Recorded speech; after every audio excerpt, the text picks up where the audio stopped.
Today I thought I'd share with you a little tale. This tale centers around Juan Pierre and Dunn. It's a tale of two players, if you will. They had the best of skills, they had the worst of skills. It was the age of speed. It was the age of sluggishness. It was the epoch of power. It was the epoch of singles. Alright, there's no way I'm keeping that up. If you don't know who these two are, consider this your introduction. Pierre played for 6 different teams between 2000 and 2013. He spent the majority of his career playing center field before moving over to left. Dunn played from 2001 to 2014. He moved around a lot too, playing for 5 different teams. Like Pierre, he was an outfielder for most of his career, but finished out his career splitting time between first base and designated hitter. Let's get their similarities out of the way first. They both played for 14 seasons. For 12 of them, they were active at the same time, and they were even teammates for one, magical season in 2011. They were outfielders, both played approximately 2,000 games, and had approximately 8,300 plate appearances. And that's about it. These two were almost exact opposite types of players. Let's get the boring stuff out of the way first and talk about their defense. Pierre might not have been a defensive wizard. He took weird routes to the ball and get some bad jumps, but his speed could compensate for that, and he would actually be a decent defender for most of his career. UZR has him saving 33.4 runs. What Pierre lacked was a good throwing arm.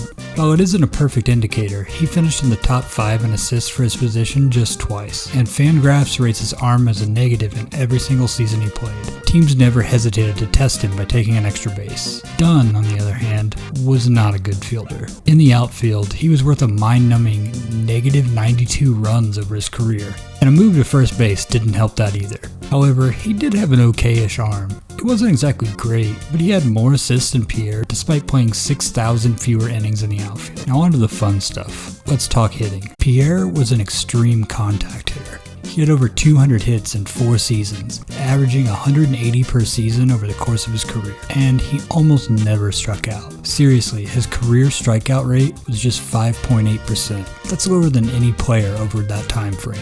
He also walked even less than he struck out, walking in just 5.6% of his plate appearances. Pierre was up to the plate to do one thing: hit the ball. When he swung the bat, he almost never missed. Pierre's ability to put the bat on the ball was otherworldly. 93.7% of the time he swung at a pitch, he made contact. That's the best ever recorded by Fangraphs. And it didn't matter whether he swung at a strike or a ball. Pierre's ability to make contact is unmatched. Unfortunately, contact rates only go back to 2002, so we can't see how he stacks up against legends like Tony Gwynn, Ty Cobb, or Tris Speaker.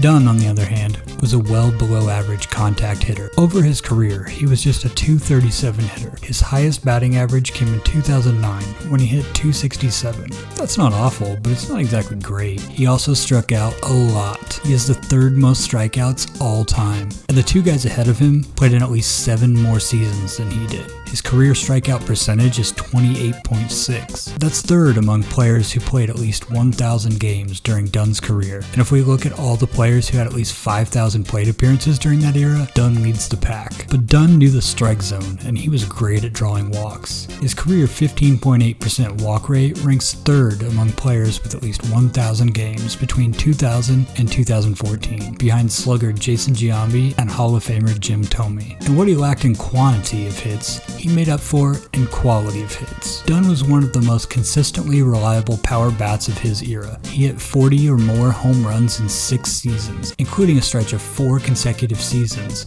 hitting exactly 40. He crushed 462 home runs over his career, 3rd most in that time frame, behind future Hall of Famers Albert Pujols and Alex Rodriguez. Another way to gauge raw power is to look at isolated slugging percentage, or ISO, by subtracting batting average from slugging percentage. We can remove all those pesky singles and only look at the big boy hits. Dunn's .253 ISO puts him near Giambi, Russell the Muscle Branyan, and ahead of future Hall of Famer Miguel Cabrera. Contrast that with Pierre, who racked up over 2,200 hits but had almost no power. He had just 18 career home runs, and his paltry .066 ISO is tied for the 2nd lowest of his era, behind his former teammate Luis Castillo.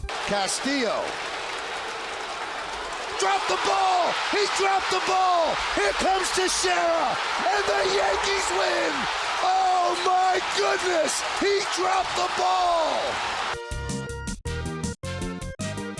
So Pierre was great at smacking singles, but he didn't just stand at first when he got there. He might not have had any power, but he did have enough of that sweet, sweet speed to make Dusty Baker lose his toothpick. He stole a whopping 614 bases. That's over 100 more than Ichiro in that time frame. Dunn was not quick. In fairness, he was decent on the base pass in his early 20s, even stealing a surprising 19 bases in 2002. But by his mid-20s, he was almost exclusively a station-to-station kind of guy. So, as you can see, the two were uniquely opposite. One's weakness was the other's strength. They were baseball's yin and yang. That's not all. They also happened to play at a moment in time where collective baseball wisdom began to reevaluate the type of skills that were most valuable. Since the inception of the game, fans and managers alike had looked to a player's batting average and hit totals as a primary means of gauging a hitter. But we began to realize on-base percentage and extra base hits were much more important, and perhaps even speed on the base pass had been overvalued. Pierre was a descendant of a long line of players like Lou Brock, Vince Coleman, Willie McGee, and Willie Wilson.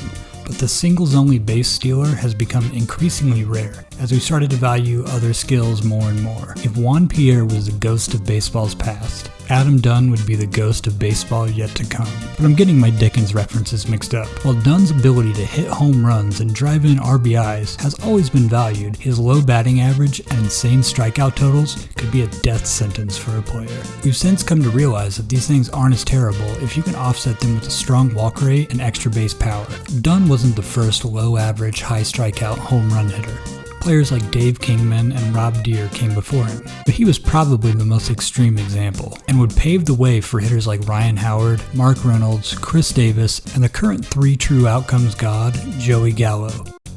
Okay, so I'm going to pause the video right here to let you all know something. When looking for a picture of Joey Gallo to use, I got completely sidetracked by all the ridiculous pictures of Joey Gallo there are online. There's even a whole subreddit dedicated to this phenomenon. Shout out to r/Gallo faces.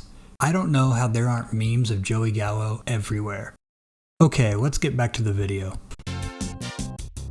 As we near the end of our tale, one question remains. Who was better? Depending on who you ask, you'll probably get a different answer. A traditionalist might be enticed by Dunn's home runs and RBIs, but they would be disgusted by his batting average and alarming strikeout rates. I'd suspect they'd look much more favorably upon Pierre's average, high hit totals, all those steals, and his amazing ability to play every day. The more analytically inclined would be disgusted by Pierre's walk rate, non-existent power, and disappointing defense given his speed, downplaying his steals and batting average, while drooling over Dunn's elite walk rate and raw power. Now here's my favorite part. Let's see what WAR has to say. We'll start by looking at B-WAR. Despite the vastly different play styles, they finish with an almost identical WAR. The difference between 17.1 and 17.4 over 14 years is practically a wash. Fangraphs is a little more generous to both, putting Pierre at 23.9 and Dunn at 25.6, which is still a difference of less than 2 WAR. Over a full career, that's almost nothing. So for these two players who had radically different skill sets, and who happened to play in an era where we would radically change how we evaluate and value players, and who happened to play for almost the exact same time, were equally as valuable for their teams. I don't know, I just think that's really cool.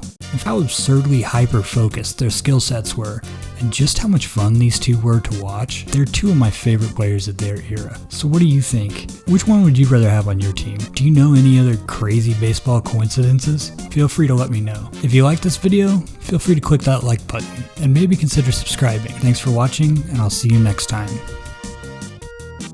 And if you're craving more baseball hot takes, check me out on Twitter, @BingingBaseball. And I also have Instagram, because that's a thing. In the meantime, keep binging baseball.